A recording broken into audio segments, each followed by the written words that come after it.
Okay, so hello everyone. Thank you for coming to this foundation series number 3 with the weather makers. I'm very excited to have them here. Thank you, Tees, for accepting to come and to talk with us. I really look forward to seeing the presentation of your work. And I will be just making a small introduction, then pass it on to you. Okay. All right. So just as a reminder. All right. So actually, let me start sharing. Well, let me first do the foundation series. So the foundation series is a series of events that is conceived, hosted by me at the 17th Venice Architecture Biennale at the Italian Virtual Pavilion. We are part of the Space and Planetary Design Group, which is under the creative directorship of Ed Keller. And the virtual Italian pavilion was curated by Tom Kovac and Alessandro Mellis. It is called CityX Venice, and it responds to the greater curatorship question by Ashim Sarkis of the Venice this year, which is, how will we live together? And my name is Carla Leitão, and I'm an architect and an assistant professor at Rensselaer Architecture. The Foundation series aims to engage key big questions about world making. It inquires on the grounds that we will walk on the future and our role in creating those grounds.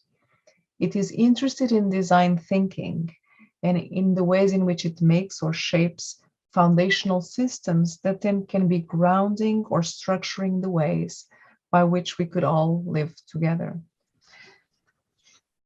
All right, so the theme of the foundations has been, the foundations have this kind of very big questions that we are trying to deal with that are incredibly common and global. And there are several topics. We have been going through the crust, the token. We are now dealing with weather. So the crust was looking at literally the Anthropocene and the new geological crust that we've created. And token was about the new exchanges in economies that are emerging out of these conditions that we are currently living in. And weather is our current. So today's session with the weather makers. So in the 19th century, John Ruskin applied a trained observation skill that he had, trained in the arts, to a more systematic observation of clouds, specifically the new kinds of clouds forming after the Industrial Revolution, the abnormal looking and abnormal behavior of clouds. And he questioned the impacts that these processes of industrialization were having in natural phenomena. Post-World War II, the exponential development of technologies that supported this growing population that had its own desires started to show their mark.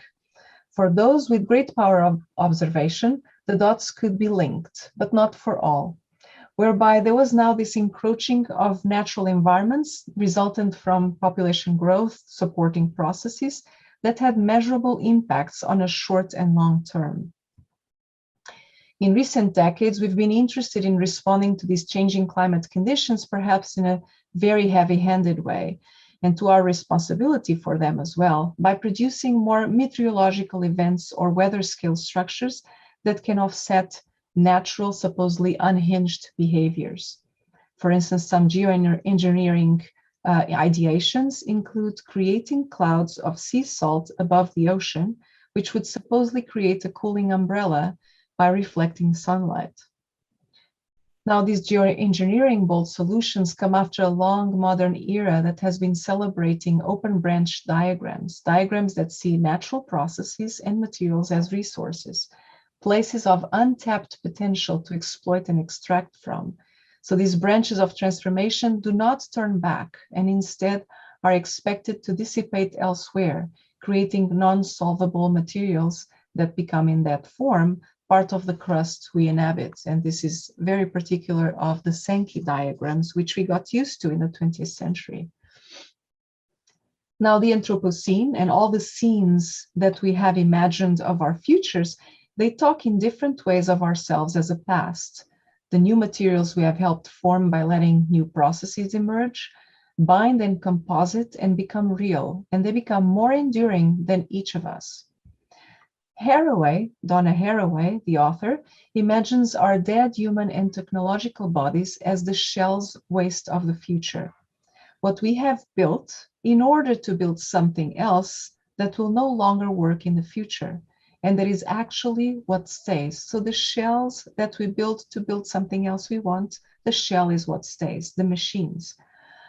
Haraway argues that we should think of the future in terms of those shells, that the material apparatus that we build in order to build something else that we actually want, that's what stays. And what we really create and leave on the way to creating the things we want to. Therefore, we are this compost of the future. Now, back to Earth from Earth, where the rubber meets the road, it seems like the environmental decade of policy and the design methodologies that engage the complex and dynamic quality of these natural processes systematize a kind of expected behavior by slicing them into layers, and often for well-defined scales and limits of intervention that had a still relative space between frames. And we are wondering, do we have to go back to these ways of looking at things? Do we have to look back as well at this legacy? And we now have a viewpoint that is more akin to the extreme scenarios that we envisioned. We are in the new patterns we helped create. In science fiction, speculations about the future of climate and weather point to these new zones that we married ourselves into, kind of a forceful marriage. Not so difficult to imagine anymore. For instance, the wet bulb temperatures of Kim Stanley Robinson for the Ministry for the Future is not a so distant global warming scenario, or perhaps even an older novel by J.G. Ballard's Drowned World and the rain belts of the new climatic extreme zones, which generated divided and eternally itinerant populations. You know, kind of a precursor perhaps to this climate refugee as a precursor idea. Now, our increasing ability for perspective allows us to observe new correlations we might have previously found unthinkable, such as the relational line that we can trace all the way from our effect on global warming to its effect on water bodies on Earth and their impact on changes of the magnetic poles locations. So we know that these deviations impact can mean on the measuring tools that we have come to rely so intensely on, including to make these measurements. Perhaps we have now the opportunity of a renewed encounter with this image of the whole Earth and the planetary unit it vied to create decades ago, the universalists, humanisms, and non-humanisms that it reflected. And armed perhaps with sharpened measurement tools, can we embrace the scale of space and time of its processes and align our culture-making behaviors with its regenerative needs? So we are joined today by Thijs van der Oven, from the Weather Makers, representing the Weather Makers. He's a co-founder and creative director of the Weather Makers, and he is an entrepreneur in the fields of sustainability, engineering, visualization, and gaming. And he combines a background on hydraulic engineering and experience as a project manager and a business developer on very large infrastructure projects. So we're going to engage literally their work, and I'll pass the table to Thijs. Engaging the work of the Weather Makers has this multidisciplinary team that is really interested in these very, very large scale dimensions of landscapes and what it takes to really engage them in their own time perception or even subjectivity, one might say. So Thijs, I'll bring it to you, and thank you so much for coming. This is an incredible pleasure to be able to see you present your own work and have a discussion with you. Absolutely. Thanks for having me. Shall I straight away start with the presentation? As you prefer.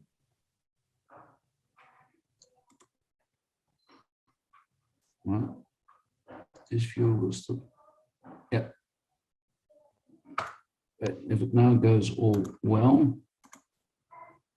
And I do see, due to a bit of a storm, okay, I do see due to a storm that my connection is a bit bad. So I think what I do is just stop my video during presenting, and then I will come back after the presentation.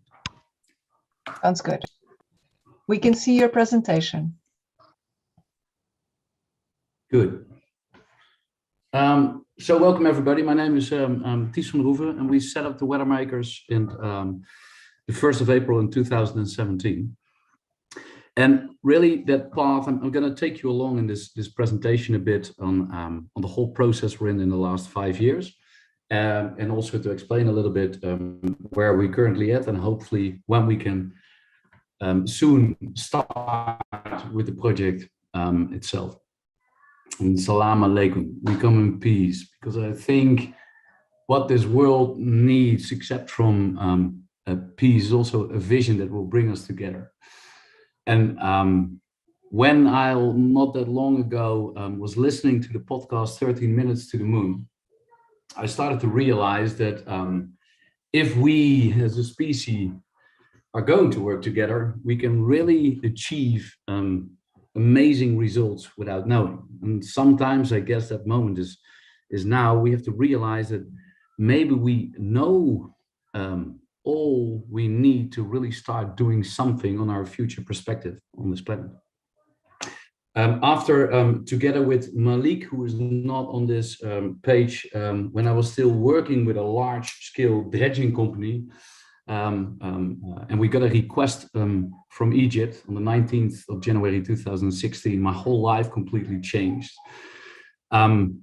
Simply due to the fact that I got started to follow my intuition with a group of friends around me. And we started to dive into ecological regeneration of our planet, mainly on a request of Egypt. And the first request came on Lake Badawiel, which you see here on the northern shore edge of the Sinai, located. And they requested actually to start us thinking on if we could do something on the social unrest in the Sinai by bringing back the fish stocks.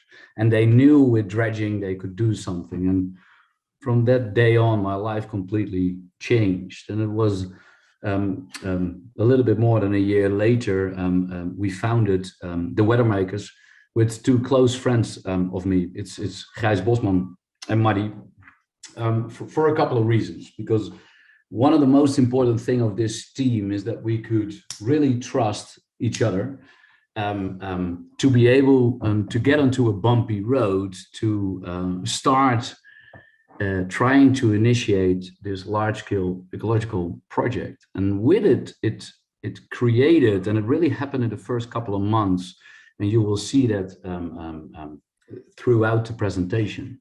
The vision was so big from day one that we really, in the beginning, were called crazy, and sometimes it were difficult times, and it was good to have people who knew each other very well from that beginning. So that's why we started the Weather Makers with Muddy and Gijs, and we're currently in between 15 people with another 5 people in Spain who are supporting us on the software stuff.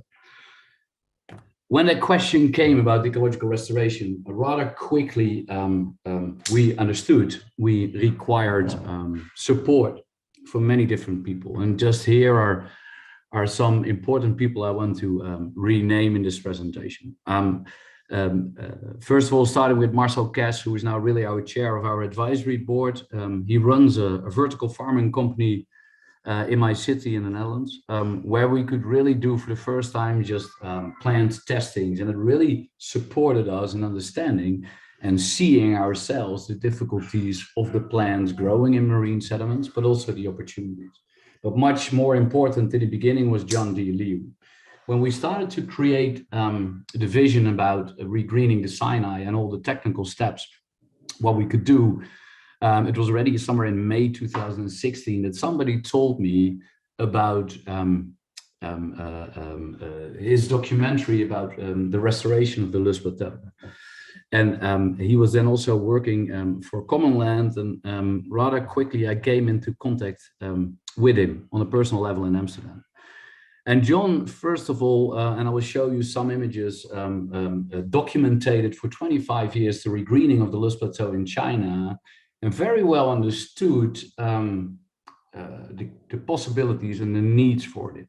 But not only that, having worked in that field for 25 years, he knew very special ecological pioneers from all over the field, which he connected to us. And we started to understand that many of the questions which do still remain with ecological restoration were already actually answered, but still all in little silos. So first of all, the work of Professor Mian Mian, a meteorologist and the head of the Climate Research Institute of the European Union for 25 years. He did an amazing research on the role of vegetation on weather. And I think you summarize his work in water begets water, soil is the womb, and vegetation is the midwife. With other words, he could very well explain the role of vegetation in towards weather and what that effect could be on climate.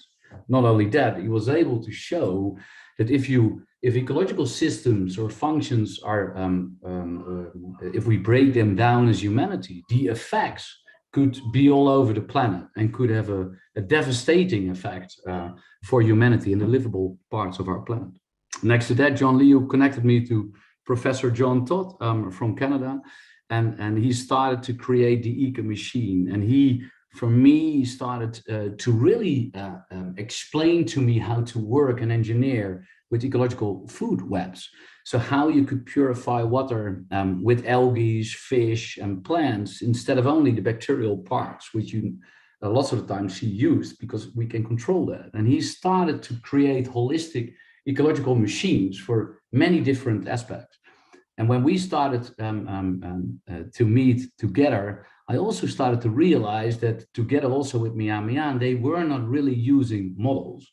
They were using observations and energetic relations in between what they saw happening in the stuff they were creating. And with John Todd, and mainly there on the beginning on the aquatic part of Lake by the Wheel, he played a crucial role in supporting us what we were trying to develop. Next to that, John Liu, when I was actually in Beijing, he brought me into contact to Charling Tao, who could very well support me on the scientific parts and also sometimes the loneliness of the team we were feeling when people were calling ourselves crazy. But she's also a very known human rights activist, and she could very much explain the situation and the needs of the Bedouin tribes in the Sinai. And she could actually explain to me that how often she traveled to the Palestinian areas to support the people there, and how she felt sorry for the Bedouin Muslims in the Sinai, that the world did not really try to support those people.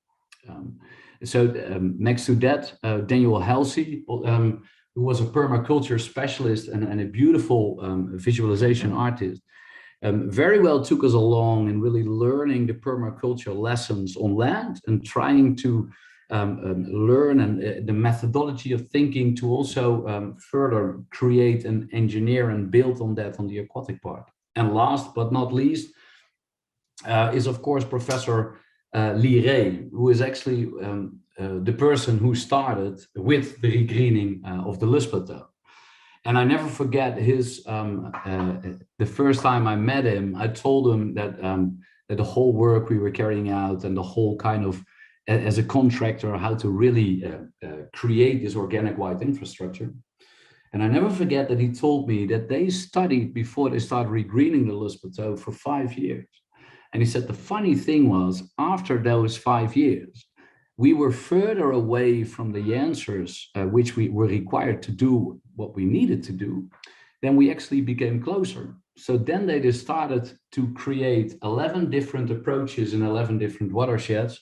And within 1.5 years, they got the space of the Chinese government to really start re-greening all of that Luz Plateau. So he was very much the practical person that could support us on what we call the proactive adaptive realization methodology.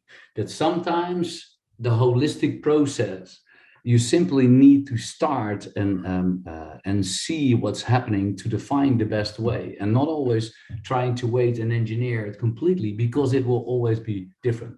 These are just some of the people, and of course, not to forget Tim Flannery himself, the writer as the weather makers. Because when I was traveling with John D. Liu, I will finish that sentence one slide later. Let me just first show you the map of the world. And what I started to realize is, and what the people who I just also said introduced, they started to explain to me that it's pretty strange that we accept that planet being a desert for almost 25% of our land surface. Whereas it was not that long, less than 10,000 years, that the whole northern parts of North Africa were green and were actually supporting hippos and some other big fives. So what I started to really, therefore, in a philosophical way, also started to question myself. Are we living with too many people on this planet? Or should we try to restore the livelihood of many areas of the world, and with that create a much more positive story or narrative to really start changing it? And when I met John Liu, which was in May, it took me another 3 months before I traveled up to him in China and went up to the Luz Plateau. And for me, it was absolutely bizarre to understand that what happened there. And it was also bizarre in the fact that not that people know about it, actually. And yes, the Luz Plateau is a bit different than the Sinai Desert. But what I in principally saw was a couple of things. Yes, it's possible to restore large-scale damaged ecosystems. What you see here is the picture of just one valley, and yes, it's a beautiful picture, but it's all over the place. I traveled around there for 7 days. It's now the size of France. But what you saw there is that they started to change the retention of moisture and stop soil erosion. And with that started to revegetate on special areas, the tree covers, and on the other areas, the agricultural lands could come back. And traveling around there was like really, really a special thing, because it was the first time for me being around on a place on the planet that wasn't step by step being destroyed, but was actually coming back. And you saw the vegetation cover coming back, but it was not only the vegetation cover.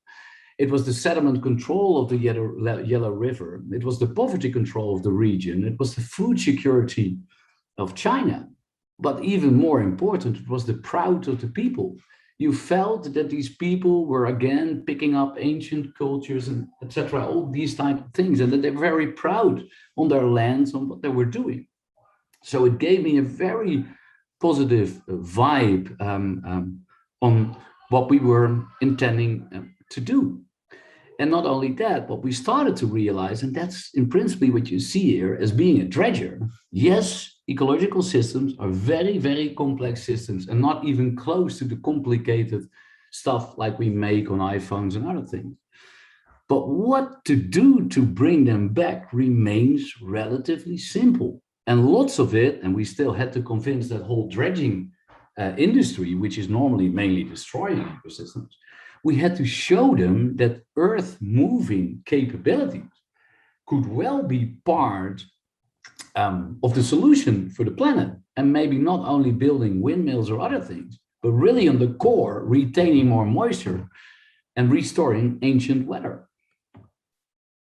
And when we started to do that, and when we started to understand it, it was that now what you see is many of the discussions are about only carbon dioxide.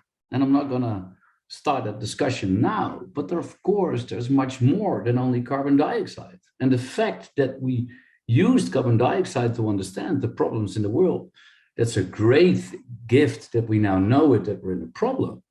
But if you started to understand what's really regulating Earth's climate, it's our biosphere.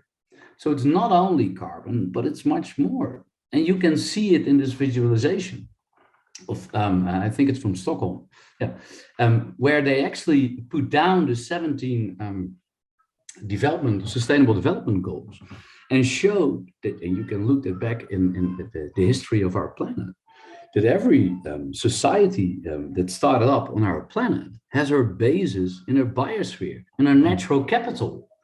So why are we building electrical cars and other things? I'm not going to blame it. Why aren't we restoring our ecology, which we can, because the Chinese showed it, but on many other places in the world, we show it. And with that, you do not only tackle the climate, but you can tackle droughts, floods, so much more the extreme weather parts, and you can reduce temperatures really well on the surface, create rivers, etc. So if you start understanding the holistic answers which ecology can give, it changes.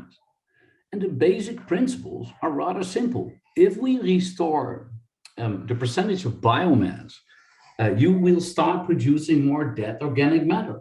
With the dead organic matter, you started to change the biophysical and biochemical conditions of your soil. So if it rains, your spongy topsoil layer can absorb and retain the moisture, and via the roots, you can infiltrate into the soils.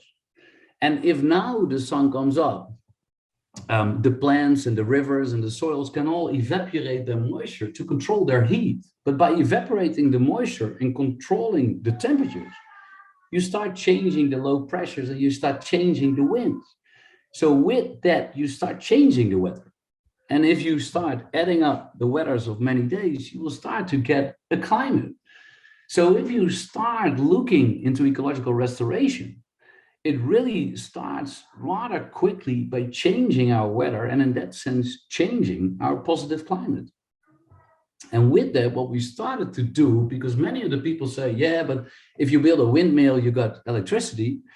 Yeah, but if you start building ecology, you will start getting many other things. And what we call it is ecological value stacking. With other words, ecology will never answer your best answer on one question. So she will never be the best in sequestering carbon, but she does so many other things. And what you see in our current societies is that we specialize everything and really trying to culture every answer we're trying to find. But ecology also always gives you the answer on all different things. And not always ecological services, but we normally call it ecological functions, because there's so many positive feedback loops in regenerating it. It's unbelievable what we can achieve. And with it, and it's also a little bit sometimes, because now everybody talks about reforestation, but a whole watershed is more than only a forest. And it's really, if you start understanding the basic principles of the weather, is that we need to start thinking in natural systems. And natural systems are large. We bounced into this by coincidence. But you have to start thinking from the mountain up to the coast and the wetlands, because all of them play a very crucial role in regenerating a water cycle. So 2016, in January, we got requested by the Egyptian government. I was still working with the dredging company to start thinking about an ecological solution for the disappearing fish stocks in Lake Guadalquivir, where the people, approximately 250,000 living around the lagoon, did not have a future perspective anymore because the fish stocks were changing. And we, as a dredging company, and I will show you a bit of the designs later on here. And being myself a coastal morphologist by heart, we knew and understood what we could do to restore the aquatic ecosystem. But what we did not fully yet understand is how ecological restoration works. And being triggered and having spent many of the times above Google Earth about the Sinai, we very quickly saw the dried up river system, which you can see here. And that's special because all of North Africa and the Sahara used to have it. Not actually this fine as in the Sinai, but it used to be all over there. But the majority of these river systems are hidden by the traveling sand of the desert. But within the Sinai Peninsula, she remained very clearly visible due to the fact that higher up in this high plateau, the sand could not hide them because it was simply not there. And what we started to realize within this process is natural systems you also need to, on the full scale, restore them to start using these positive feedback loops and start understanding what we could do. So rather quickly, in the first couple of months, we started to develop the master plan to regreen the whole watershed on the Sinai Peninsula, which flows to the Mediterranean basin. Of course, what you here can clearly see is we follow the border because we were requested, of course, by Egypt. And we all know this is a very sensible area on this planet. So what do we need to do to understand what we can do? And when I started these discussions with John Liu, we also bounced into in discussions together is, can we ask a destructive industry to change and become part of the solution? And many of the first discussions I had with John Liu was that he said we have to change our consumption society. And those people, that way of thinking, we cannot help. And then I said to John, but John, listen, I'm a child of this society.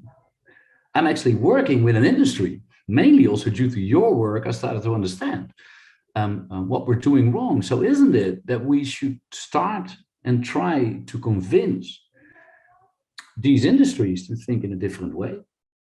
But not only that, you, I said to John, have to start understand what the capabilities of this destructive industry is. Because when I saw the Luz Plateau and what they did, which is amazing, I could only capture it in my mind, like these volumes of sand are very easily to be displaced with this destructive industry. Not only that, the majority of these industries are getting less and less work due to the change of the consumption of oils.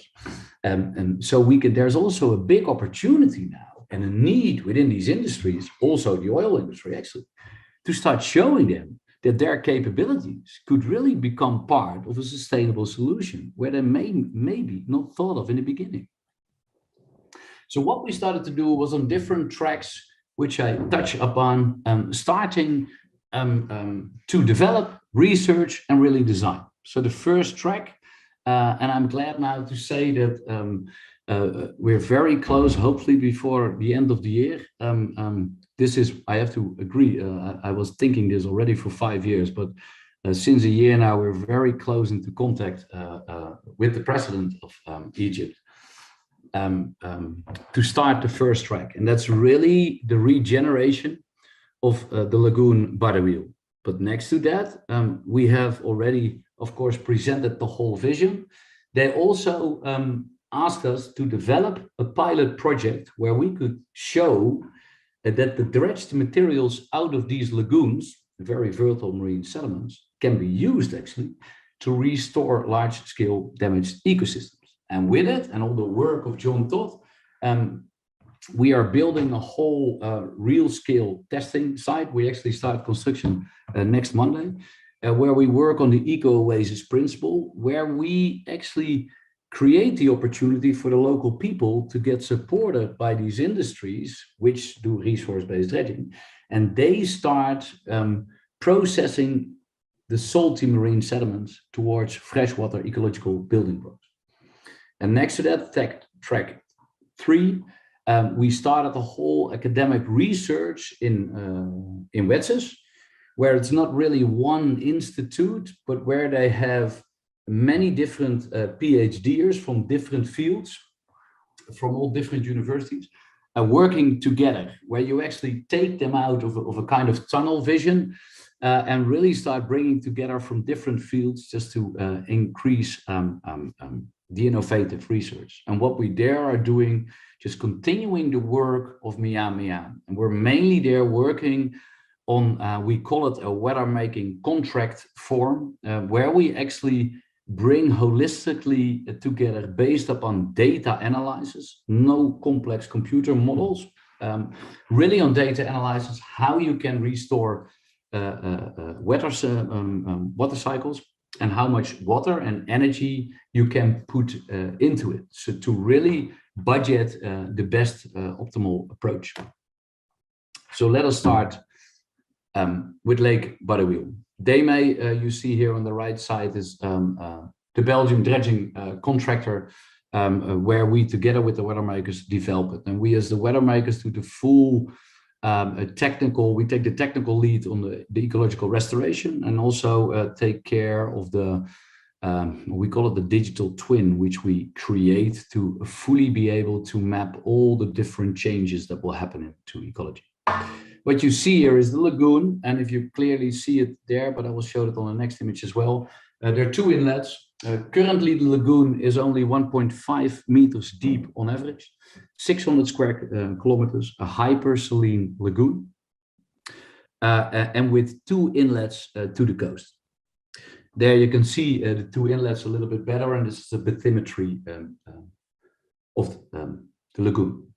This lagoon used to be approximately 20 to 40 meters deep, but very much siltated in the beginning from sand coming from the ocean, and later on what we see still happening all over the planet are the mud flats from the inland part, and the wind erosion that was dropping the sand in the lagoon, and it really silted up.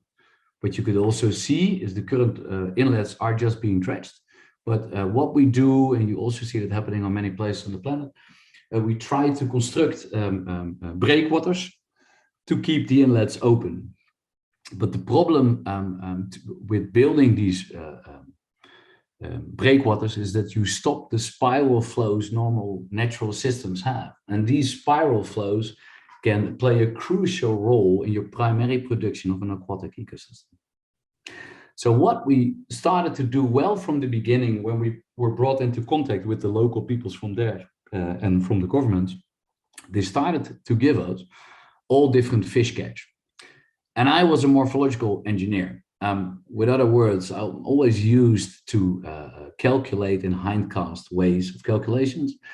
And what we started to do together with the University of Wageningen is really start determining, based upon the fish catch, if we could understand what was happening with the tidal prism, the water that flows in and out during a tidal cycle, and the water quality, and also see and understand how big the problem was overfishing. And very quickly, of course, what we could see that after 2008, when the financial crisis hit the world, the people were forced to catch more and more fish to generate more foreign currency in Egypt. And what you see here, and that's the majority of this image, is that they started to catch more and more bottom life. And that really starts to deplete the whole ecological function of this lagoon. So when we started to think about solutions, and this is what I normally do as a morphological engineer, we started first of all to investigate and see the natural systems which are close by, to fully start understanding the natural complexity and what the important parts are which you need to restore to trigger this natural system to reproduce herself. And what you see here is a tidal inlet on Tunisia. So roughly with the same tidal prisms, and roughly, or the same tidal flows along the coast, and roughly with the same wave conditions. And what you could beautifully see here, so there's no breakwater sticking out, and you could see that the spiral flows really generates the curves into the tidal gullies, and that the curves in the tidal gullies determine the different flows around in these systems, and that very much determines how ecology behaves in it. So with that in mind, we started to understand and see the different functions of this lagoon and of these inlets. And very quickly, we started to understand that we had to see if we can bring back the spiral flows in the inlets, and if we could improve the water quality within the lagoon sufficiently to reduce the salinity, lower the temperatures and the temperamental differences over the seasons, and create back an environment for the biodiversity of the Mediterranean to come back into this lagoon. because very quickly we started to understand that this tidal prism would also bring simply life from the Mediterranean, which can then start to restore it. But not only that, if the water comes in spiral flows, she comes in and she stirs up the sediments of the bottom, and these sediments are then brought up into the upper parts of the water column, where she can trigger and start primary production, which of course there is the basis for the fish stock to come back. And what you can see here roughly in the numbers, we were able with relatively low dredging volumes to increase the tidal prism dramatically. So more than 4 times bigger. And what we also understood, it was not only dredging the inlets and taking out the breakwaters, but it was directly reusing all the material we touched. So what you see here is we created little sand engines on the leeward side of these inlets. So now if the flood currents passes by, that sand engine, which is simply just a sand body placed along the coast, she causes friction for the tidal velocity that flows by. And so more water would be pumped in, and we could see it as a kind of an instrument. But what we also started to realize is that we needed to dredge gullies to connect the different inlets, to create phase differences over the inlets, and also reduce the friction. And with that, we were so able to very much improve the tidal prism. And here I just show you an image. So this is actually during a spring tide, approximately 30 million cubic meters of water flows in and out. And what you can see here is just a simplistic numerical model showing the current velocities within the lagoon in this current situation. And if you start understanding that on the right-hand side, after 0.1 is the color bar. If you reach that, you will start stirring up marine sediments. Here you can see what we could do if we would dredge up all of these inlets, and how we could show that we would naturally start deepening back again this lagoon. Not only that, the more tidal velocity will bring in more fish from the Mediterranean. So with that, what we started to do is based upon an energetic calculation, because what you see lots of the times is that habitat models or ecological models are very, very complex models. But if you start again seeing the different lagoons about in our surroundings, which are many in the Mediterranean, we could there not only see how productive she could become, but based upon the energetic differences, simply the energetic energy you bring in by the tides, we could start predicting on a much better way what the possible growth could be. And here you could see the vast increase of fish stocks we could create. And which is the most important thing is that this would stop unemployment in this region. With other words, we were able, if we wanted in that size, all of one, we are able to create a future perspective for the people surrounding this lagoon. And that was the first question we were asked to start looking into it. But not only that, we started to understand, based upon the work of Ben ten Brink with this biodiversity amoeba, where he does not only put the importance on biodiversity, but also on the population of the different species, we started to understand that we can rather easily create a regenerative fish management. Because if you start ecological regenerating these areas, we can support ecology with her growth. Because if you let it all happen naturally, it takes much, much longer, and you will see a much more bubbly road on this ecological restoration. Where if you would harvest and plant or seed the different species on the right time, you can actually create a much larger natural productive growth than a natural system could do. With other words, we could become the local people, but I see this for myself here in the Netherlands as well, part of this ecosystem.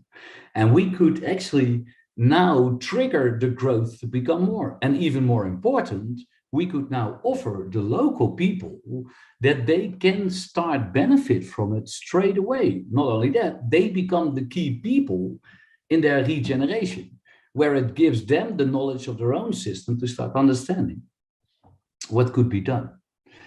And what I said before, what is the key role of ecological restoration is you have to retouch or reuse everything you use it. So here you see with the yellow arrows, how we would reuse the sand being dredged in the inlets. So where we actually open up the door to the tidal energy to come in, and where we place it on the sand engines on the leeward side to actually trap and capture more tidal prism to increase the tidal energy that comes in, but also generate the spiral flows. Not only that, because there's too much sand, what we also saw now is that that sand spit of Butterwheel is on the edge of being taken by the ocean and disappearing.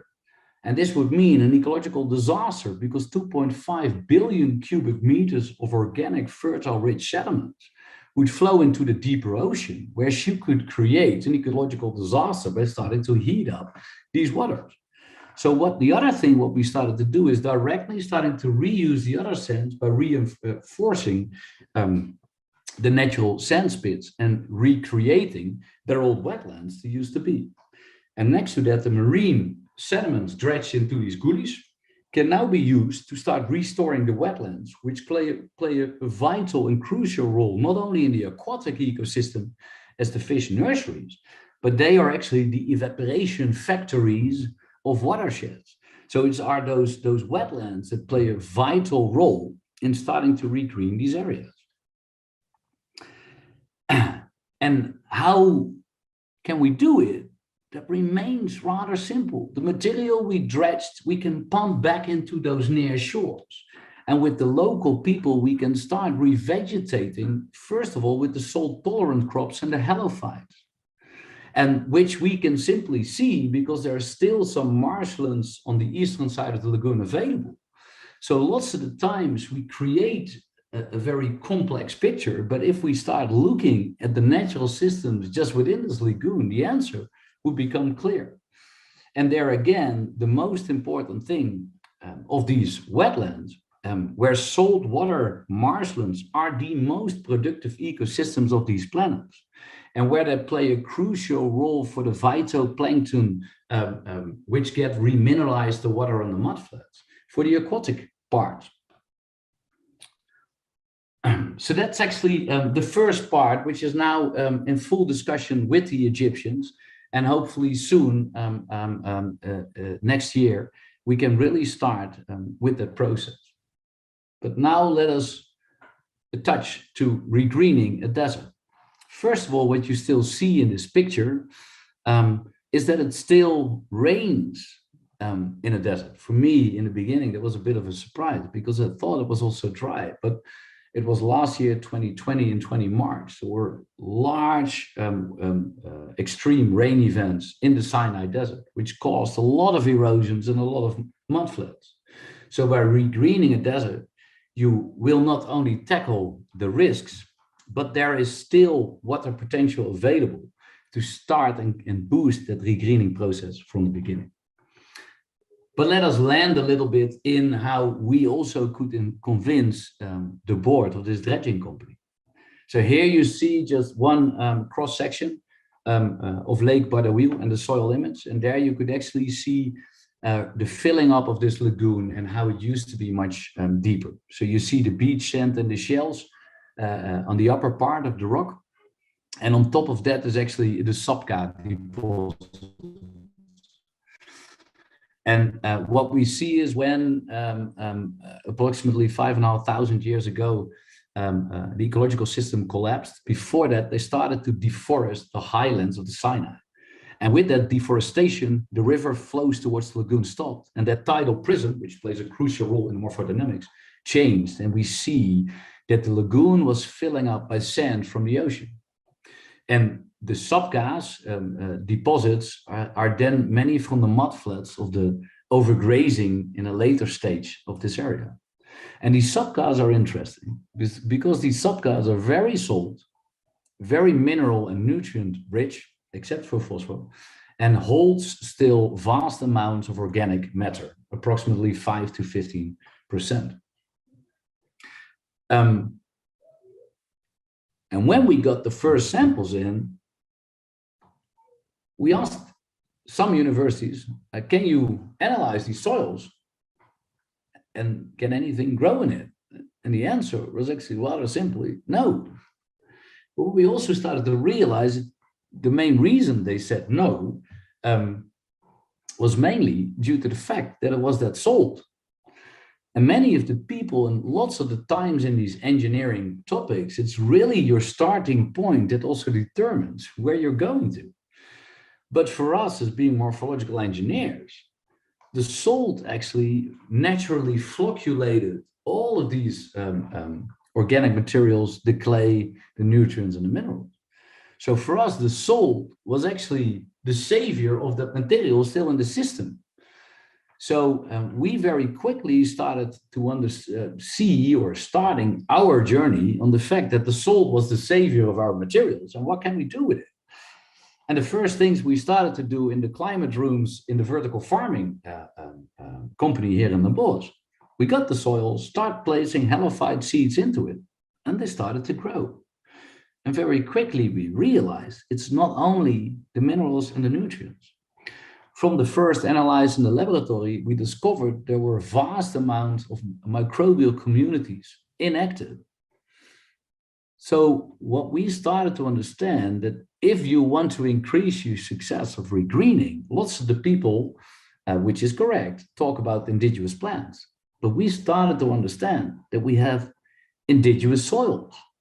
And what I, as being an engineer, start to understand is that these indigenous soils still hold biological intelligence, which will support you along. The only thing you need to do is follow the steps, what ecology does. So what we started to do and understand, and maybe I swap those around, is we started to connect, learn, and get mentored by John Todd. And what John Todd did, he built aquatic ecosystems. And he started to do that in the 60s because a couple of friends of him passed away from cancer, having lived their lives along a lagoon, which was highly polluted. And he started to purify water, not in an exact science, but what he started to do, he started to generate circular water flows throughout transparent cylinders, which could trap more light, so create more photosynthesis. And with that, he could create aquatic food webs. And when we started to get in contact with him, and we started to share him the results, where we actually realized it was not the salt that was the limiting factor of the growth of halophytes, but it was phosphorus. He started to explain us that let us build us a very low-tech system. This is the pilot version. We're now running all different types of shapes of the greenhouse. So it's not precise yet, but we're following the whole process. But what he started to learn us is that water plays a crucial role in to regulate the climate. And if you create a saltwater aquatic system and put a greenhouse around it, you can start producing fresh water. But not only that, you start to ecologically harvest the phosphorus with the phytoplankton and actually touch upon the aquaponics and start to generate a very sharp recycling of the nutrients. And if we would then use ecological succession, we could go from a salt aquatic train to grow halophytes on the marine sediments. The halophytes could revitalize the sleeping microbial communities and create livable soils. With the fresh water produced in the domes, we could start building a brackish aquatic ecosystem with tilapias most likely in it. And with that, we could start irrigating after we harvest the halophytes, the soils again to desalinate it step by step and grow salt-tolerant grasses, but also crops. Next to that, we will start building a freshwater food web with, again, the water we produce. And with that, we can start creating freshwater ecosystems, biospheres, with trees, but all different types of crops. And with that, we could use and create climate independent livable biospheres for the first couple of years to start re-greening and recovering the vegetation. And here we're now building the real-time setup, but it really became clear that we could, with the salty marine sediments and transport them to different systems, create a low-tech solution where the local peoples could use and start doing it themselves. And this is how these systems would look like, which we're now actually going to build in my city. So here what you could see, and this again triggered in the beginning quite a lot of people, and there are lots of things we have to be careful with, but the concept is, if you dredge the subcats in the lagoon, why don't we directly transport them to the hotspots where you want to restore vegetation cover to naturally start harvesting rain or condensated moisture in the atmosphere, whether it is with fog nets and later with fog forest. But that was the whole process. And what you could also do there is, if you pump on a low density these marine soils up into the mountains, you could, with a salt aquatic ecosystem, harvest all the phosphor and the other nutrients. With that, leave it in closed off stilling basins, because we cannot pollute the environment with salt. Let it leave there for a while so the sun can evaporate the salt water, which salt water, if it evaporates, it condensates lower and it takes more energy to evaporate. And with that more dense salty water we have, we can flow back to the ocean and regenerate the energy required on a large scale to pump it up again. So with that, we can generate much larger energy cycles and really start understanding that if we do this on the right scale, it does not require that much more energy as lots of the people expected. So here what we now started to do is deviate and look at all the different little watersheds and start to understand which areas we should start only simply based on the natural system to put back into life and to restore complete river systems. And with it, here we started to understand how we could build pipeline systems, which in the beginning could be used for the re-greening, but a little bit later on could be used for energy systems, for water systems of the future. So we start not only to construct a conceptual infrastructure, but later on in the society, it also is of much value. And here you could see, based upon the different Eco Oasis sizes, here you just see some numbers, how she could generate jobs and future perspective for many people in Egypt. And there is a big need to spread the Egyptian population, which I'm not going to say how it has to be done or other words, but what I'm trying to say is that ecological restoration holds a job for everybody. And it really could restore 35,000, or it is here 28,400 square kilometers, of which approximately 10,000 would be the organic wide infrastructure to control your hydrological cycle. And for the rest, all purposes for the society there to come and to decide what can be generated. And then that's almost the size of the Netherlands, of my own country. So we started to understand what kind of economy you could start building. But then a little bit back on the end of this presentation to that vision. Because the Sinai Desert, and if you now look on wind taps, you can see it, she's a desert. So she doesn't hold any water or any vegetation. So if the sun comes up, she directly starts heating up this desert. If she starts heating up this desert, you get a thermal flow upwards. And the thermal flow causes a low pressure, of which the first sea breeze starting to pick up.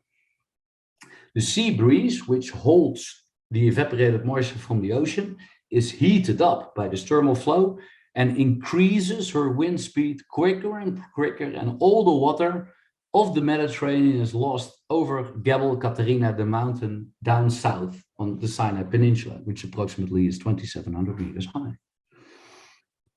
But if you would re-green her, and based upon the work also of Mia, what we could start to understand is the vegetation does more than only sequestering carbon.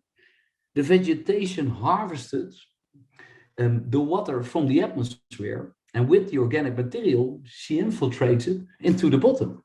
So if now the sun comes up, the land doesn't heat up that much anymore.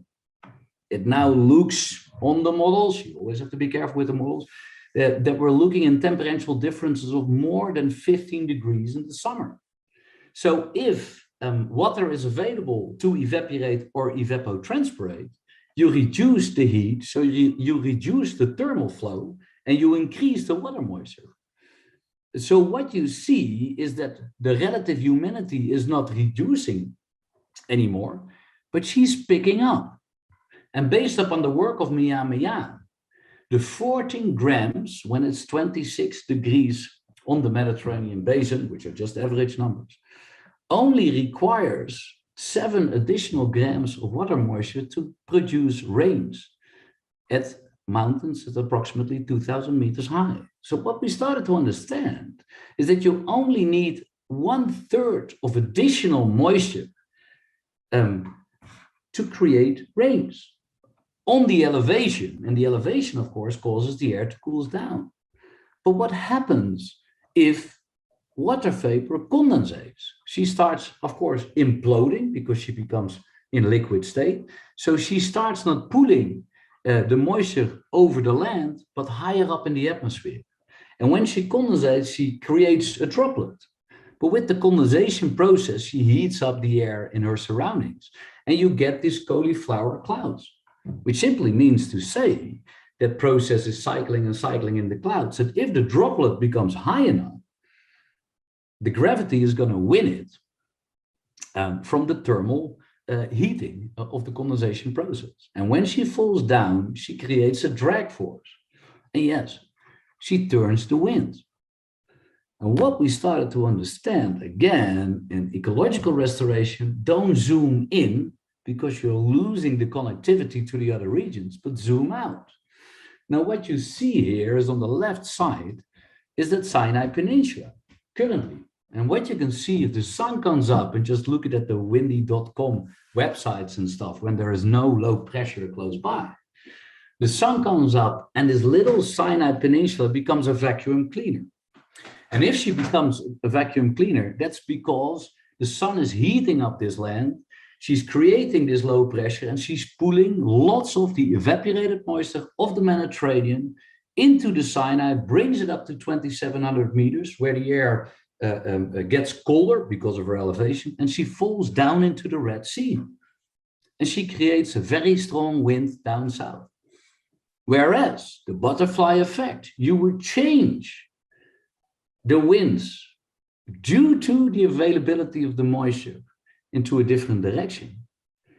You would flip that complete weather system, which has to do with the Coriolis effect of our planet.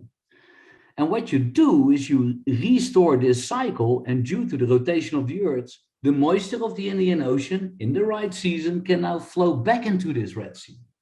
And now this Sinai Peninsula functions as a complete different system, because now she separates the winds, part which goes over the Gulf of Aqaba, the Dead Sea, via Lebanon and Israel, and she bounces into Turkey and flows back into the Arabian Peninsula.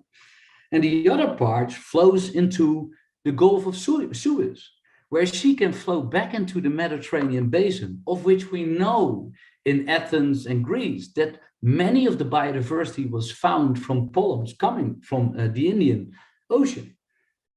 So what we could start to understand, that potential ecological destruction could completely change weather systems. Or with other words, that Sinai Peninsula is a climate hotspot. And don't get me wrong, I also had those moments like, oh, dude, we're getting a bit crazy. But what we started to understand is you can look back on old sailing routes, on old trading routes, or old vegetation maps. And what we could start seeing, what I've learned from Mian, Lire, the land will tell you a lot how climate used to be. And could it maybe be that, yes, the Northern Africa very quickly, in approximately 100 to 200 years, became a desert, which was a natural event. But maybe it was caused by a much smaller destruction. And so that climate-induced induced climate change by humans could actually mean that our impact on the weather systems could be vastly bigger than previously thought of.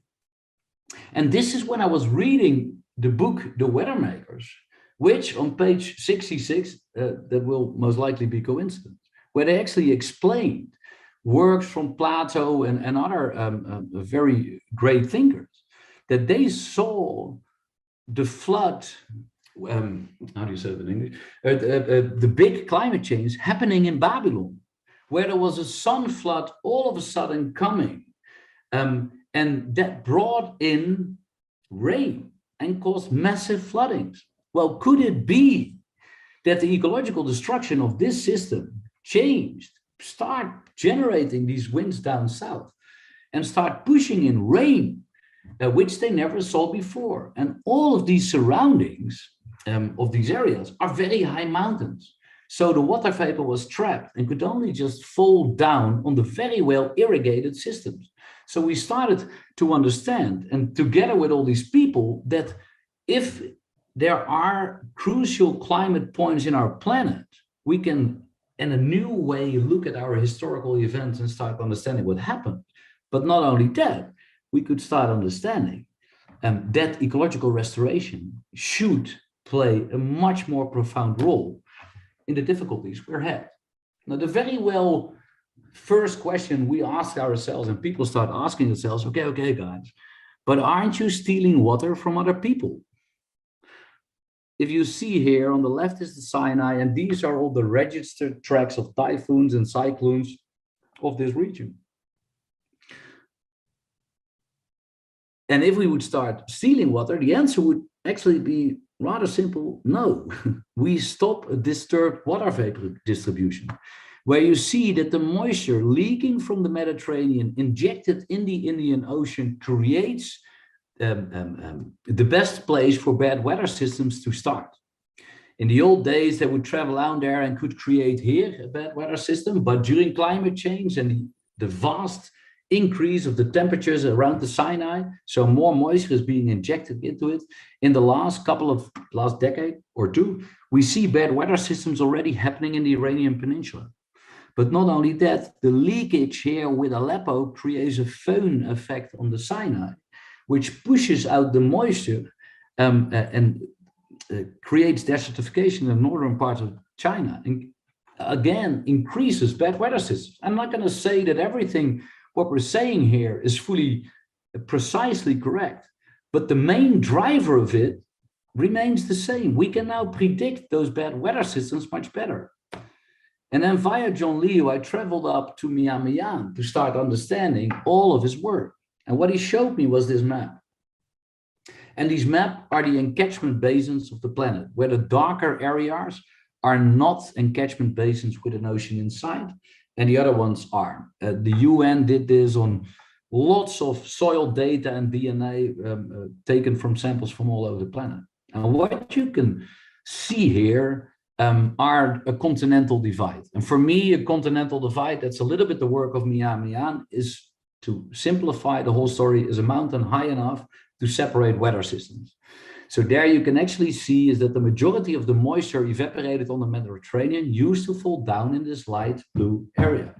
So first of all, Europe and North Africa are fully connected together in the flow of the water. But second of all, there used to be a continental divide on the Sinai. So based upon historical data from all over this planet, we know there used to be a weather barrier on the Sinai. And what we started to understand is a leap out through history, but also for our project, is we should start restoring ancient draining systems as the basis. We need to start act on a global scale together. And there are acupuncture points on this planet that if we together, all of us, would bring our efforts to it, we can much quicker start regenerating many of these planets. We need to start thinking in Earth's systems. Now again, one other image. The Sinai here is just naturally connected the whole planet. These are the birds' migration routes of this planet, where you first will see she's by far the biggest migrating connecting point of our planet. But not only that, it makes the ecological restoration much more simple, because the first thing we're going to do with the dredged materials is restoring the wetlands. And it are these wetlands that attract birds. So it's not that we have to think or determine all the different plant species that should be out here. We should see in the other wetlands close by what birds are attracted by which plants, and they will start bringing seeds from all over the planet. And this is what the biggest lesson of the Loess Plateau restoration is. It's a very adventure track. Nature recovers herself much more quicker than we can imagine. And natural complexity, we don't need to design it. She will design it for us and for herself if we're part of it. And just to finalize this presentation with this image, it's less than 10,000 years ago that North Africa would be very fertile and green, and she could hold a sustainable future for many of the people on Africa, but of course not only of Africa, because this supports a future of Europe and many other places. And I guess what we learned, if we look back at history and see how quickly we destroyed it, it simply means to say that we can, with the capabilities of our destructive industries, very well start quickly restoring her if we want to it. And it was a bit my presentation to all of you.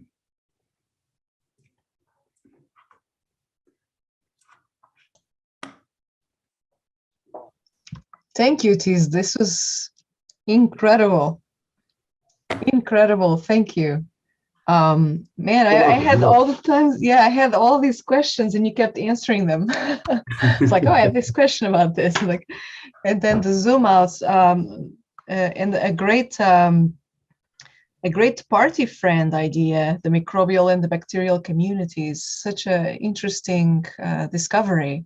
Just incredible work. Thank you so much. That was just beautifully intense. Always a challenge. It's always a challenge to tell it in short time and of the many and of all the people that are involved. But no, thanks for doing it. I could have heard even more. So thank you. I guess I will also pass it on to the audience. I have a lot of things that I would like to hear you talk more on, but maybe I will ask the audience if they have questions. I will, given the size right now in the room, I will unmute so that people can ask their questions either in the chat or to, or if they want as well to just unmute themselves and ask the question.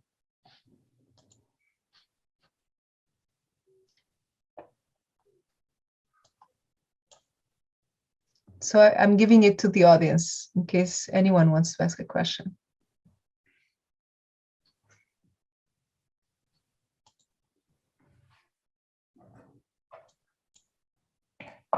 No one. Maybe someone is writing.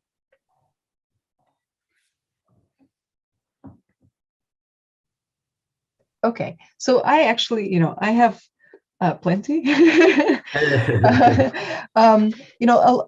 There's, of course, it's incredibly beautiful to hear this kind of reseeding through the bacterial communities. And for me, what's really beautiful about the work is this, I'm a designer, architectural designer, right? So this idea that there is a projection there's not only a reading of before, but there is an ideation of the future. And I guess I'll ask maybe every composite question. So there's an ideation of the future, and I always wonder how much of that ideation is looking at a past as a perfect condition or not, or whether it is an ideation that has a lot of, let's say, scenario extrapolations of what possible futures can be that are different from what was observed or mapped of a possible past that had perfect ecosystems, but that things might have changed. I wonder how you map that, and especially with something so, what I imagine is so dynamic as the zoom out perspective, which allows you to have these measurements across the world that see things shifting at different velocities now that then maybe in a perfect past, let's say the 10,000 years or something like that. And also the fact that then I imagine when you zoom in into the microbial communities, you might see the same dynamic processes and evolutions, and therefore also the fact that they might not be constant. So I wonder, how do you start that process of ideation with these very large scales and these ideas of past and future? Let me first try to answer the past and the future. I think simply looking at myself, I'm first working mainly for the offshore industry and other things. When I was working in the dredging industry, I started to feel a bit empty in my own soul or something. I felt that I was good at my work and I could do lots of things and I could enjoy with my friends. But I felt a kind of emptiness. When this whole story came to us, and mainly just speaking now about myself, what it did, it let me follow my intuition purely, which doesn't mean to say that I fully understand my own intuition, or I'm not the one that's going to say whether the past would have been better or the future path we're going to.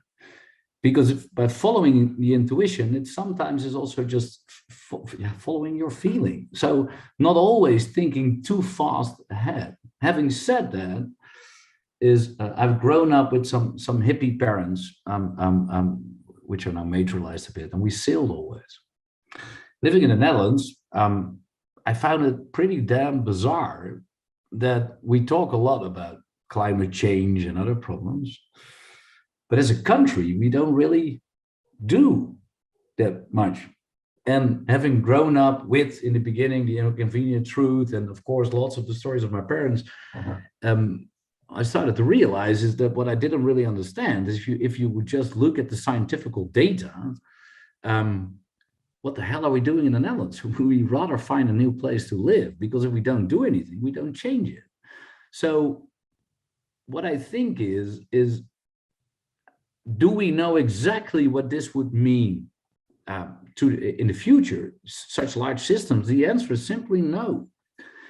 But on the track we're currently at, and the fact how climate change is currently dealt with, you see that the primarily focus on carbon dioxide causes our system to produce lots of concepts which are actually negative or not really functioning. Look at the Netherlands, for example. We're all focusing on electrical cars.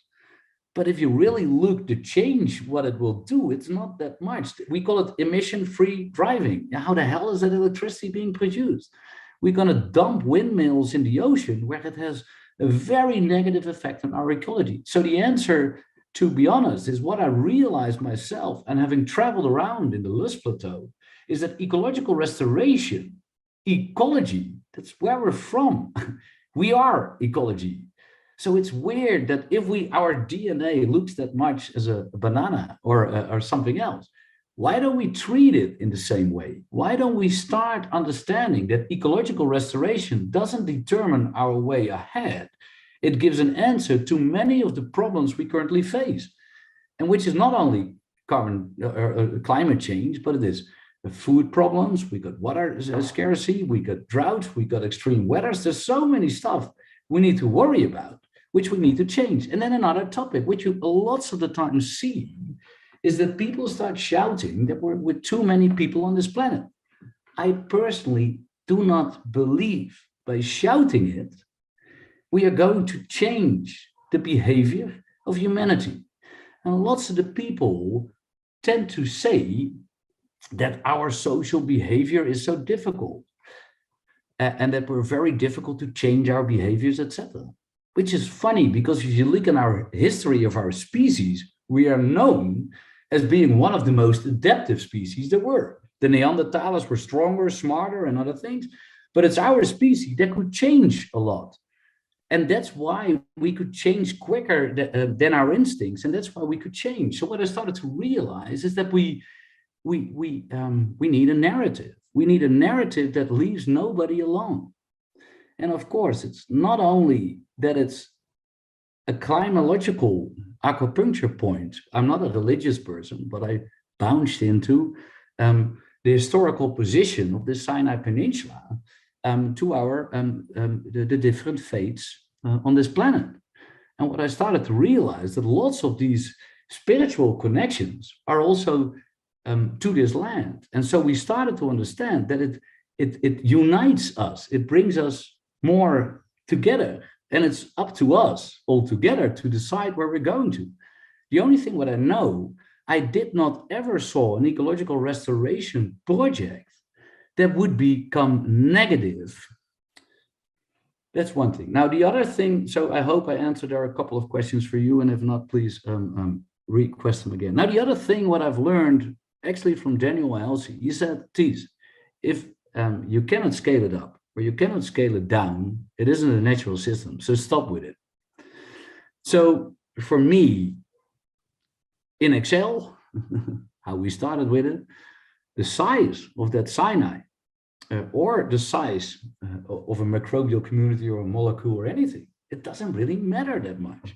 It are the natural systems and the connectivities that matters. And that's, I guess, also a bit the zooming in and zooming out. Because the first time I started to actually think about sequestering carbon, John Lee said it, ago, let me Google, how much does a tree sequester? Well, you find billions of answers. Because people, first of all, every tree is different, like every human is different. But if you start looking on how, for me, big thinkers like Alexander von Humboldt and the other people started to treat and deal with these natural systems, you cannot take out one tree, you cannot take out one human, you have to take out civilizations, you have to look at their behaviors. But this is the same as forest communities.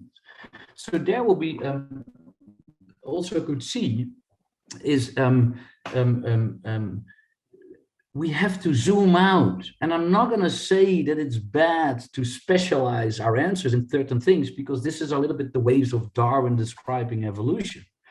But we came into an alter point. We specialized on so many different fields. We need to simplify and bring back and convert it to really start getting to an answer. And now maybe the last answer to your question was that what if we would start re-greening that Sinai and things would go too quick, or other things would happen which are not potentially wanted? Well, chop down the trees and you get wood, for example. In other words, the risk you're taking by doing this is very, very limited. And in the natural processes, how they start to come back, we can for sure now, with all the knowledge and the satellites of our planet and the digital revolution, which is now happening on data management, we can handle this. And we can very well proactive, adaptively guide it together where we want to go.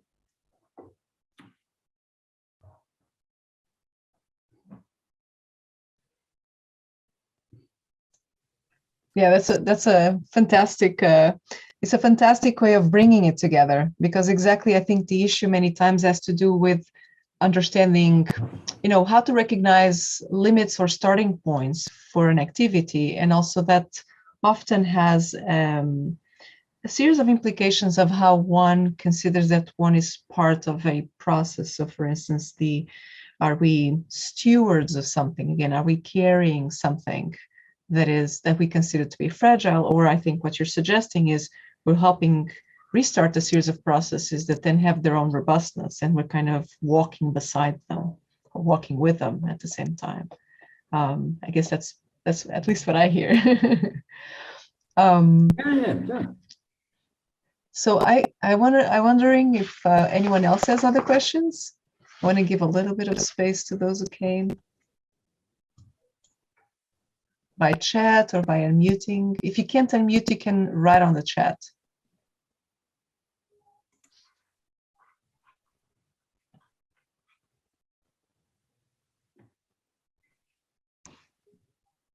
No yet? Okay.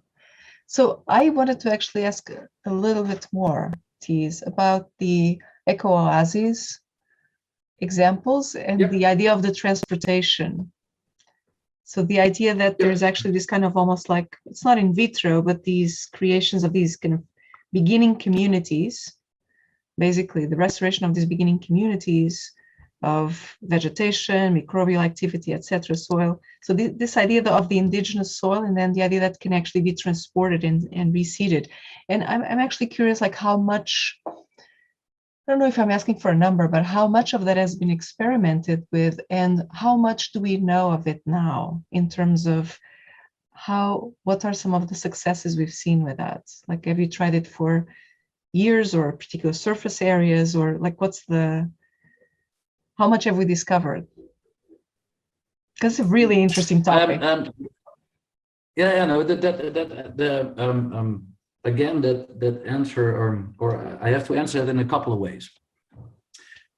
First of all, the reuse of dredged materials and to restore constructed wetlands has been done on many places on this planet with lots of success. And actually, if you Google Marco Water, it's in the Netherlands. They just did a major success, which was there actually with fresh sediments on a restoration of a wetland. The transportation, I used to be involved in the design of the Palm Tree Islands, the whole reclaiming process and the whole mechanical process, of course, there has been done before. So the other question is about the eco machine and the whole process of it. What we have been doing now, of course, on the work of John Todd, who did many different restoration projects of all over the planet, of which you can find in his book, Healing Earth. We have lots of data and of success, but completely on a different scale. So what we started to do a year ago,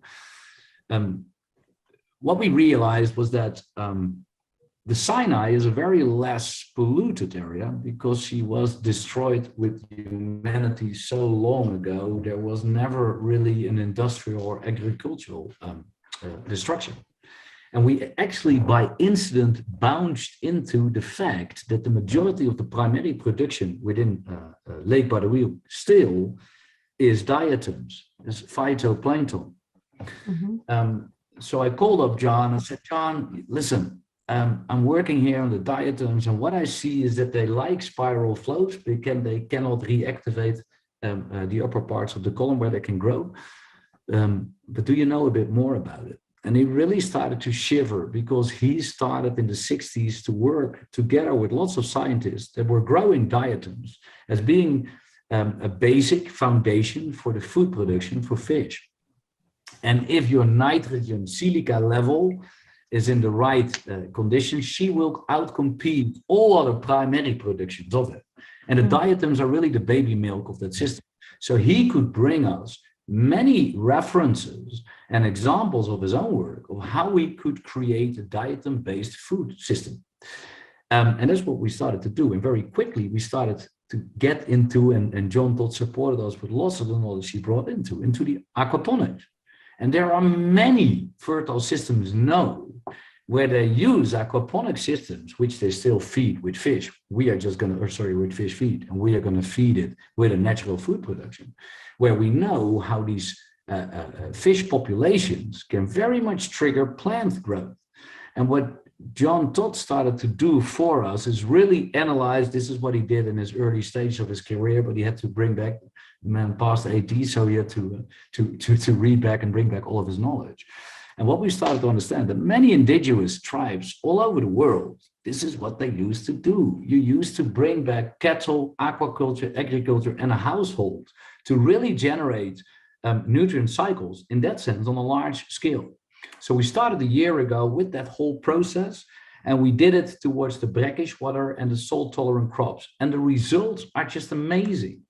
We still have to boost a little bit and work a bit on creating the right shape of the dome, and to just create some natural flows of the air to just increase all the results. But it already is, and that's how we all building all of our models. We're just building it on the knowledge we really have generated. That led out to a couple of months ago that we pulled in an investment to now really build the Eco Oasis on a large scale. So it's a diameter of 15 meters, 18 aquatic tanks with full in connection with the soils underneath. So where we actually generate a laboratory. And all that data, because now we're going to properly monitor it, will be made available for everybody, where just people can follow it up and can see what we're doing on that sense. But the first things are just absolutely astonishing what we can achieve there. And in the first year, what we did, we also looked on how can you best trap what types of results you're able to achieve. And ones were just done by feeding ecologically ordered water, which we call it after the fish tanks, feeding it to plants. And if you just see the images of it, it's just amazing. So you really can see 30 to 40% more growth if you feed her with that water. And this is why, of course, the Aboriginals, for example, used to do it. Now, the other thing is your question on, have it been done on a larger scale? I'm living in the Netherlands. So what I started to do when and which were all the people which I mainly actually learned from the Chinese, is really to start looking more back into our history. I know that, for example, my country says, yeah, no, we're going to tackle climate change, but we just need some innovations and we will do it. Whereas lots of the Asian culture civilizations, for example, the Chinese, they look much better back. So that's what I started to do a little bit myself. I said, hey, it's funny that the 4 biggest dredging companies are actually Dutch spoken. 2 of them are Belgian and 2 of them are Dutch. I said, why is that? It was the 11th century when our religious civilizations or priests started to dredge and reclaim salty lands. It's not a good thing, but the Netherlands now is the 2nd biggest agricultural producing economy in the world. So if you want to know, can you build fertile lands from marine sediments? Well, jump in a plane, come over to the Netherlands, and you will see it. And it was funny because the first time Tim Flannery was with me here in the Netherlands, he in the beginning said, no, but these men, that's all cool, but aren't you, is it a little bit out of the loop what you're saying here? And we were walking around into the Netherlands in Flevoland, which was only reclaimed like, what is it, 20, 30, no, it is not 50, 60 years ago. And he was walking around like, whoa. Yes, we can do this on a large scale. So potentially that's also why I'm so convinced, because I'm actually living in the surroundings where we've done it all before. And with such a shorter time scale, right? Because exactly the idea is that with, oh, I don't know if you can hear me still. Yeah, no, I can still hear you, okay. But it was hampering a bit. So I just yeah. switched. Yeah, there's so the fact that, you know, your bird migration map had the birth of civilization area, right? Mm-hmm. So we always can see, like, is there something so special there that like can't be reproduced? And I think one of the interesting things that you, like the examples you keep giving us, is the way in which we are already producing conditions that show that there is this kind of positive other impact. They're not exactly the same region, but literally like new kinds of ecologies that are working in tandem with the populations we have right now. And so I guess I wonder, I mean, this is maybe more of a comment, but I wonder also if with our capacity and desire to map the current one and the minutiae with which we do so, so for instance, with highly tech agricultural endeavors and things like that, I wonder if there's also place to both observe and find out and even generate conditions like that kind of center Sinai, literally, like with that level of richness. Given that, you know, the map you showed was like this, literally like the migratory routes, like all having this kind of center.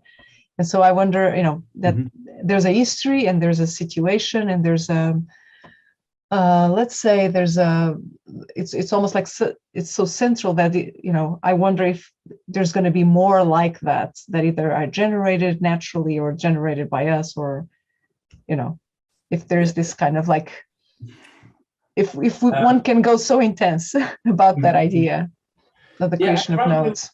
I'm not trying to say here that the Sinai in principally holds more or less specialities in other places in the world. Like looking on here on the climate part, in that sense, she does. But every square meter in that sense is important and holds many of our biological intelligence. And so we need to do that there on every scale. What I think it does show you on this place, and you can see that in the migrating bird routes, is that there of course are more connecting points and more, everything holds different functions, and in that sense that Sinai holds a crucial function, or it seems to, on the climate issues, and that's also why it attracts of course birds due to the weather systems, etc. But I guess in that sense lots of the different areas holds very special things everywhere. That answers that. Absolutely. And I think what it also does is that, and that's why I showed the bird routes, and maybe that's also a bit part of your question, is that when 5 years ago we bounced into this, we said, okay, we're just going to do our utmost best to create a narrative and also a real methodology to do it, and it's not up to us to decide how to do it. The only thing what we will is defend it if people start making it complicated, because that's what we humans do, not complex, but we make stuff complicated. And everybody of this list, but many of the known permaculture people or ecologists, they tend to say the same. It remains relatively simple what we need to do. What we create is damn complex, but what we need to do remains relatively simple. Now, what you sometimes see in these restoration projects, that people really start identifying species or etc. to create the system, which there used to be. That's why I normally used to call it regeneration instead of restoration, because we're going to regenerate the area and life will choose what she will regenerate it to. We changed our atmosphere and our conditions. So one thing we know for sure, we're not going to restore what there was, but we will regenerate a new life. It will be a new jump into the future of what we don't know. And to create a robust biodiverse system, it's nature that knows how to do it, and it's not us. So what we need to do is attract the animals that support us in doing it, because there are biggest land creators there are. So we need to bring them back and let them support us to do it. And that also creates a kind of positive future. Because let us think about the kind of news program where it's not about terrorist attacks, COVID things or other things, but where it is about new species or other things that come back. If you look into the Luz Plateau, how quick species came back that were thought to be extinct in that region. It's amazing. So I think that's also just a beautiful future perspective, if we could walk that path. And sometimes, and that's what we're trying to do in this, in the creation of it, is that lots of the times I hear that, but our social behavior, it's so difficult to change, etc., etc. Well, I think one of the positive things, and it's not many, of course, of COVID is it does show us two things. It shows us the reality of exponential growth. And so it's very interesting to start imaging for yourself that into what happens with exponential growth, also with ecology. And it showed me that if we want, we can damn quick change. We just need to want it. We change back to it, to the new normal or the normal also quickly, but we were able to adopt and fastly change our behavior in a quick time. And I think that's the things we just need to start doing.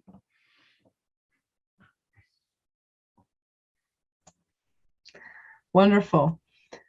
So I guess I'll ask you a very quick question. I don't know if you could come up with an answer. We've been here for a while, but I wonder what are your right now. I know there's just so much that you are creating that you are. I imagine you're excited about exploring that you don't know the answer to.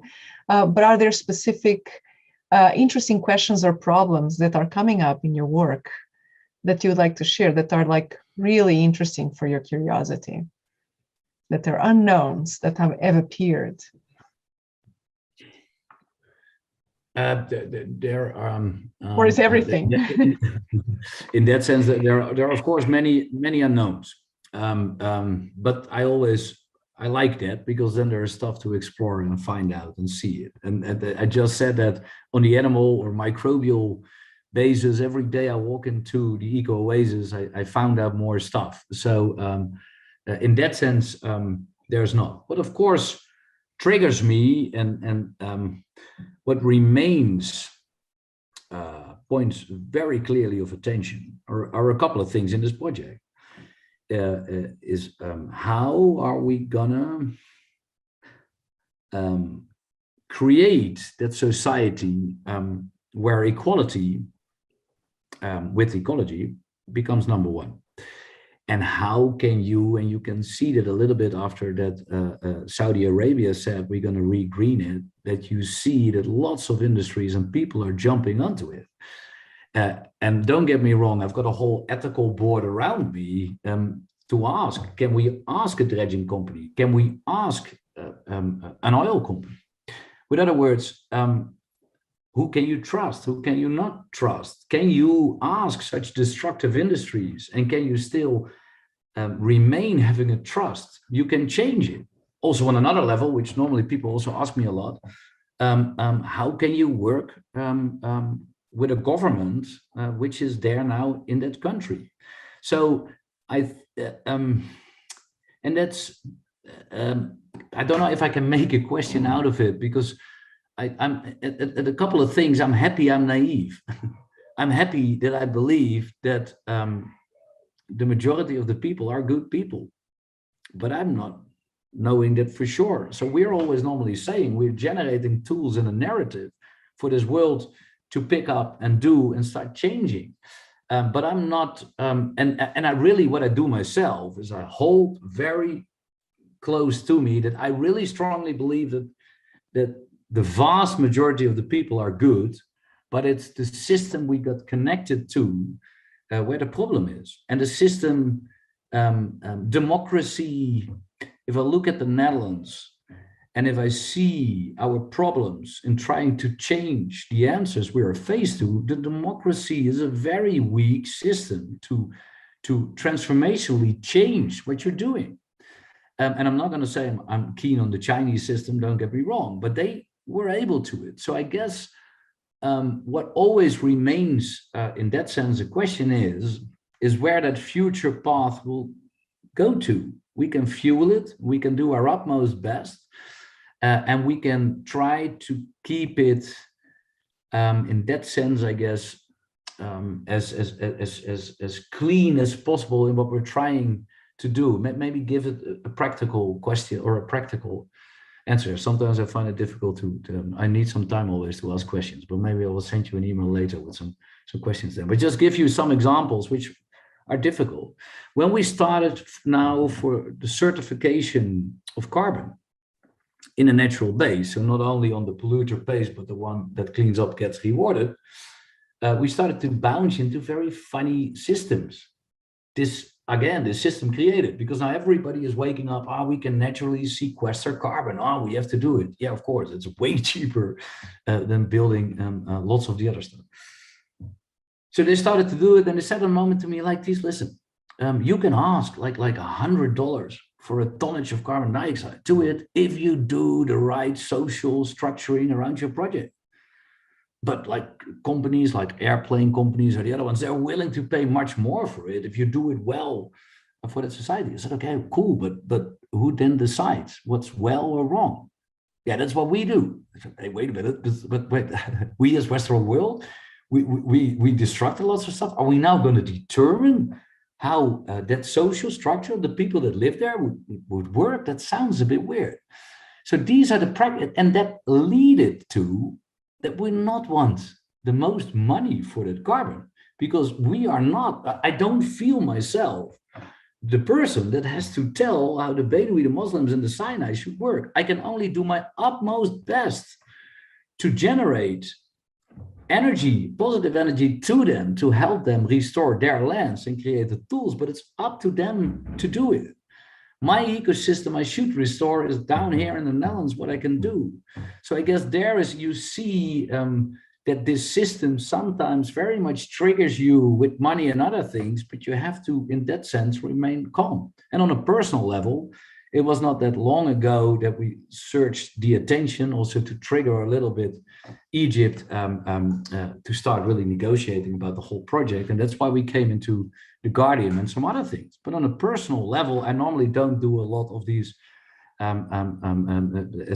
readings, what we're doing now. Why? Because the biggest problem there for myself or the other people around us is just getting too much attention and starting to create your own ego. And on a personal level, it's always a trigger to get everything off it again and just remain my little humble as I am, just a father of 2 children and my wife, and just being who I am and just doing my utmost best. So I guess one of those personal things, it's really just remaining who we are and just doing our utmost best.